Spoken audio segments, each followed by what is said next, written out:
भगवान बुद्ध ने कहा, चाहे सूर्य पृथ्वी पर आ गिरे और चाहे हिमालय भी अपने स्थान से हट जाए, तो भी मैं किसी हालत में इंद्रिय विषयोन्मुख होकर घर नहीं लौट सकता।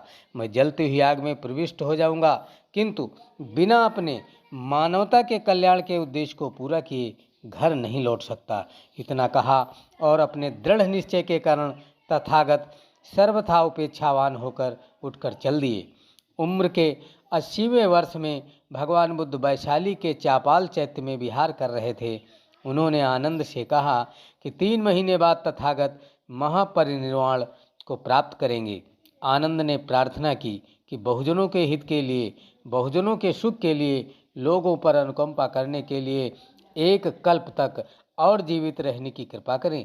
भगवान ने आनंद को समझाते हुए कहा कि सभी संखार अनित्य हैं, हमें अपने प्रियजनों से बिछड़ना ही पड़ता है, क्योंकि जो कुछ भी उत्पन्न होता है उसका नष्ट होना स्वाभाविक है। भगवान ने भिक्षुओं को संबोधित कर और वैशाली निवासियों को अपना भिक्षा पात्र निशानी के रूप में भेंट कर कुशी नगर की ओर प्रस्थान कर दिए। रास्ते में पावा पड़ता था, जहाँ चुंद लोहार ने अत्यंत श्रद्धापूर्वक भगवान को भोजन के लिए आमंत्रित किया। भोजन भारी और गरिष्ठ था, जो भगवान के बूढ़े और रोगी शरीर के लिए अपच साबित हुआ। उन्हें पेचिश होने लगी, असह्य पीड़ा होने लगी। भगवान लेट गए। पीड़ा को समता भाव से सहते हुए आनंद से बोले कि जब चुंद को पता चलेगा कि उसके भोजन के कारण भगवान को शरीर त्यागना पड़ा, तो वह दुखी हो जाएगा।